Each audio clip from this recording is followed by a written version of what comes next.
네, 그럼 발표 시작하도록 하겠습니다. 안녕하세요, 여러분. NLP팀 신동진이고, 오늘 제가 발표드릴 논문은 CAST, Enhancing Code Summarization with Hierarchical Splitting and Reconstruction of Abstract Syntax Tree입니다. 이 연구는 올해 ENLP에 발표됐고, 이제 이 논문에 대해서 설명드리도록 하겠습니다. 이 연구에서 다루고자 하는 태스크는 우선 코드 서머라이제이션입니다. 코드 서머라이제이션이란 이제 소스 코드를 간결한 자연어로 나타내는 태스크고, 이제 긴 코드가 있을 때 이 시멘틱을 짧게 한두 문장 정도의 자연어로 나타내서 사람이 이제 빠르게 이해할 수 있도록 하는 건데요. 이제 코드를 유지 보수해 보시거나 이제 오픈 소스 같은 큰 코드를 보신 경험이 있는 분이라면 이 소프트웨어 유지 보수와 프로그램의 이해에 있어서 이런 짧은 주석 같은 것들이 얼마나 이제 중요한 역할을 하는지 잘 알고 계실 겁니다. 하지만 마찬가지로 이제 이걸 작성해 보신 분들이라면 이게 얼마나 귀찮은 일인지 잘 아실 거고, 이제 이해하기 쉬운 문장으로 나타내는 게 이제 생각보다 까다로운 작업이기 때문에 꽤 이제 시간과 그런 생각이 많이 투자되는 작업입니다. 그래서 이런 작업들을 이제 대신 딥러닝이 해줄 수 없을까 하는 연구들이 꽤 있었는데, 전통적인 방법으로는 이제 코드의 복잡한 문법이나 구조는 무시하고 소스 코드를 일반 텍스트처럼 생각해서 룰 기반 혹은 IR, Intermediate Representation 기반으로 접근하는 방식입니다. 이제 뭐 변수명 같은 거를 임베딩을 한다던가, 이제 뭐 그냥 일반적인 조건문 이런 것들을 이제 룰 기반으로 해서 코드를 이해하려고 시도했던 건데요.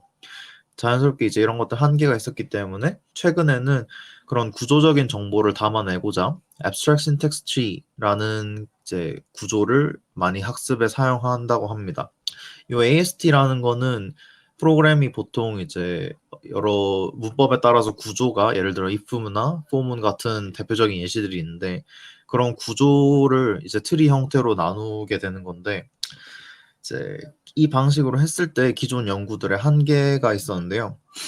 AST를 이제 트리 기반의 뉴럴넷으로 인코딩을 하는 방법은 학습 시간이 너무 길다는 문제가 있었습니다. 이제 프로그램이 뭐 이제 뭐 열 몇 줄 요 정도로 끝나면 좋겠지만, 이제 큰 프로그램 같은 경우는 엄청 방대하고 그 복잡도 또한 상당히 크기 때문에 이 AST 전체를 학습한다는 게 꽤 비용이 많이 들었는데, 예를 들어서 하이브리드 DRL이라는 이제 연구 같은 경우는 AST를 바이너리 트리로 변형을 하는 방식을 썼습니다.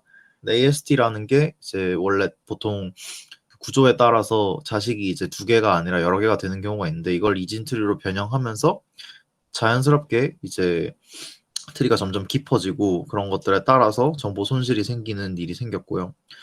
이와 반대로 이제 AST를 직렬화를 해서 조금 이제 압축을 해보자라는 접근법도 있었는데, 이것도 이제 생각하실 수 있겠지만 계층 정보가 손실이 되면서 이제 이것도 학습에 한계가 있는 모습들을 보여줬습니다. AST에는 같은 연구도 AST를 스테이트먼트 트리로 분할을 해서 이제 뭐 큰 거를 학습하는 거를 좀 개선을 했지만, 서브트리가 이제 포함할 수 있는 정보의 한계가 있기 때문에 마찬가지로 이제 문제가 있었다. 그래서 위에 있는 표를 보시면은 가장 위에 있는 문장이 레퍼런스로 이제 우리가 보고자 하는 함수를 실제로 이제 사람이 자연어로 썼으면 어떤 건지인데, 파란색과 빨간색이 각각 이 코드의 핵심 시멘틱 두 가지를 나타냅니다. 그래서 이 두 가지를 모두 담고 있어야 이제 잘 학습을 한 거라고 볼 수 있는데, 보시면은 이제 하나도 담고 있는 게 이제 드물죠. 하나를 간신히 담고 있는 연구들이 좀 있고, 나머지 문장들 보시면은 이제 의미가 좀 빠져 있거나 아니면 부자연스럽거나 이런 문제들이 있었다고 합니다. 그래서 이런 문제를 해결하기 위해 이 캐스트 논문에서는 솔루션으로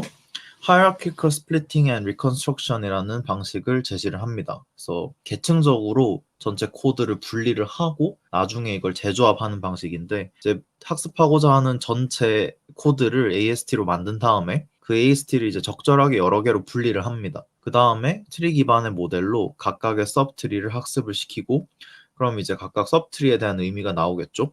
그 의미들을 나중에 이제 조합을 해서 전체 AST의 representation을 나타내는 방식입니다. 어떻게 보면 사람이 코드를 이해하는 방식과도 비슷하죠. 우리가 이제 잘 짰다 하는 코드는 보통 이제 이런 식으로 여러 단계로 나누어서 각각의 이제 하위 구조가 어떤 의미를 가지고 있는지 이해한 다음에 이제 전체를 나중에 보는 식으로 이해를 하면은 이제 코드가 이제 무슨 일을 하고 있는가를 좀 더 잘 이해할 수 있는 거와 비슷하다고 생각하시면 될 것 같습니다. 그래서 전체 모델 구조를 설명드리면은 이제 전체 모델 스트럭처가 이렇게 생겼고 크게 세 부분으로 나눠져 있습니다. 처음에 소스를 AST로 만든 다음에 이거를 서브트리로 만들고 인코딩하는 가장 위에 AST 인코더가 있고요. 두 번째는 왼쪽 아래에 코드를 이제 토큰 인코딩을 하는 토큰 인코더가 있고 마지막으로 이 두 가지 인코더의 인풋을 가지고 서머리를 만들어내는 트랜스포 디코더 이렇게 세 부분으로 나뉘어져 있습니다. 이제 각각의 부분에서 정확히 어떤 일이 일어나는지를 설명드리도록 하겠습니다. 첫 번째 AST 인코더는 AST를 단순히 만든 다음에 이걸 이제 프리오더 순회를 하는 식으로 진행을 합니다. 이제 AST를 만들고 진행을 하는데 컴포지 스트럭처 여기서 이제 정의한 컴포지 스트럭처는 if나 while문 같은 예시들이 되는데 그런 구조를 방문을 했을 때는 그 자리에 플레이스홀더 노드를 삽입을 하고 서브트리를 만들고 시멘틱을 플레이스홀더로 배치합니다. 그게 무슨 얘기인지 이제 밑에 예시에서 보여드릴 텐데 왼쪽 위에 보시는 이제 코드가 우리가 이제 학습하고자 하는 전체 코드라고 이제 얘기하겠습니다. 이때 이제 함수 migrate columns라는 메소드가 이제 있는데 이걸 이제 전체로 AST로 나누면은 오른쪽 위에 있는 거대한 AST 트리가 됩니다. 그래서 루트에서 시작해서 메소드 정의가 있고 바디가 있고 바디 안에는 또 이제 스테이트먼트랑 for loop, return 문 이런 식으로 이제 쭉쭉쭉 나눠지게 되는데요.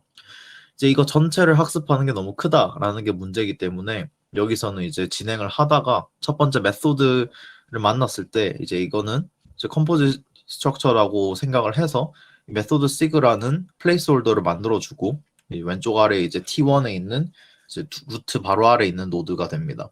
그리고 이 메소드 시그의 실제 서브 트리는 이제 다른 트리로 갈라져서 T2가 되는 거죠. 이 안에서도 만약에 같은 일이 벌어진다면은 똑같이 서브트리로 나누는 작업을 진행을 합니다. 이렇게 해서 이제 서브트리를 하나하나 잘게 쪼개게 되면은 오른쪽 위에 있던 전체 코드의 AST는 아래에 나누어져 있는 이제 6개의 서브트리로 나누어지게 되고 그래서 각각의 트리를 인베딩을 하고 이제 플레이스홀더가 없는 애들부터 하면 이제 T2, T3, T4 이런 식으로 얘네들을 각각 인베딩을 해준 다음에 그거를 나중에 T1에서 전체 합쳐주는 방식으로 디코딩을 하게 됩니다. 그래서 AST 인코딩 같은 경우는 여기에서 모델로는 RVNN, Recursive Neural Network라는 모델을 썼고요. 이제 흔히 RNN이라 하면 Recurrent인데 그거랑은 좀 다른 Recurrent는 이제 시퀀스를 받는 애고 Recursive Neural Network는 이제 재규적인 구조, 트리 같은 거를 학습을 하는데 이제 적합한 모델이라고 합니다. 그래서 이런 트리 베이스드 RVNN을 사용을 해서 각각의 서브트리를 인코딩을 하고 이거를 이제 맥스 풀링을 한 다음에 이제 서브트리를 이걸 모아서 이제 각 AST 서브트리에 인베딩을 만들어내게 됩니다. 두 번째로 코드 토큰 인코더는 이제 기존 연구에서 사용했던 그런 이제 코드 하나하나 토큰, 그러니까 변수명이라든가 그런 것들에 있는 의미를 담아내기 위해서 사용하는 건데 얘는 이제 단순한 트랜스포머 모델을 해서 멀티헤드 셀프 어텐션과 렐레티브 포지션 인베딩 모듈을 썼다고 합니다. 그래서 코드 토큰이 있으면은 요걸 이제 하나씩 아웃풋 벡터로 만들어주는 작업을 하고 그거의 의미를 이제 참고를 하겠다라는 얘기가 됩니다. 그래서 앞에서 이제 두 가지 인코딩 소스가 나와서 이제 AST에서 나온 인코딩이 있고 코드 토큰에서 나온 인코딩이 있겠죠.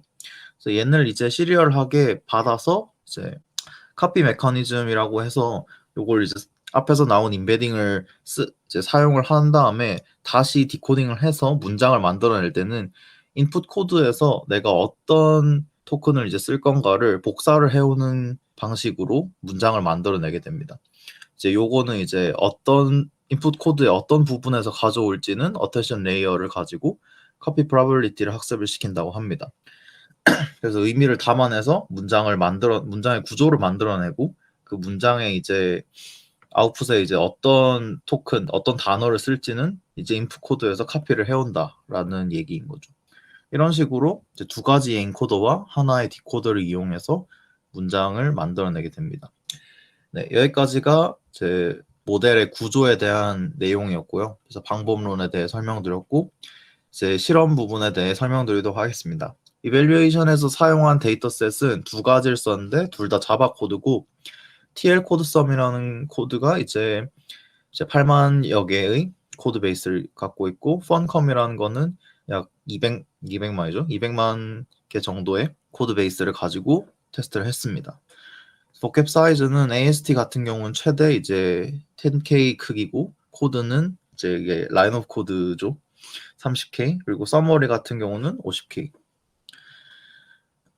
매트릭은 이제 총 4가지를 썼는데 위에 이제 블루시엔, 메테오, 로그엘 같은 경우는 이제 0에서 100% 사이이고 사이더 스코어는 0에서 10 사이로 이제 큰 게 더 성능이 좋은 거를 이제 감안을 하시고 뒤에 결과를 이해하시면 될 것 같습니다.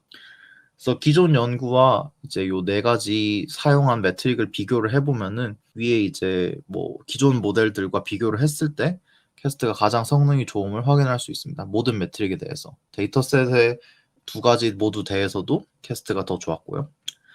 그리고 이제 이렇게 문장 만들어낸 거에 사람이 이 결과를 보고 이제 3가지 기준으로 판단을 했을 때도 이게 얼마나 informativeness, 정보가 충분히 들어가 있는가, naturalness, 이 문장이 얼마나 자연스러운가, similarity는 이게 뭐였더라?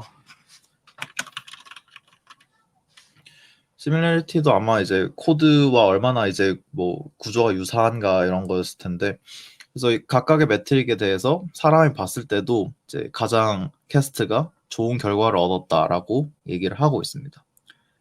네, 여기까지 준비한 발표였고요. 질문이 있으면은 해주시면 감사드리겠습니다. 들어주셔서 감사합니다.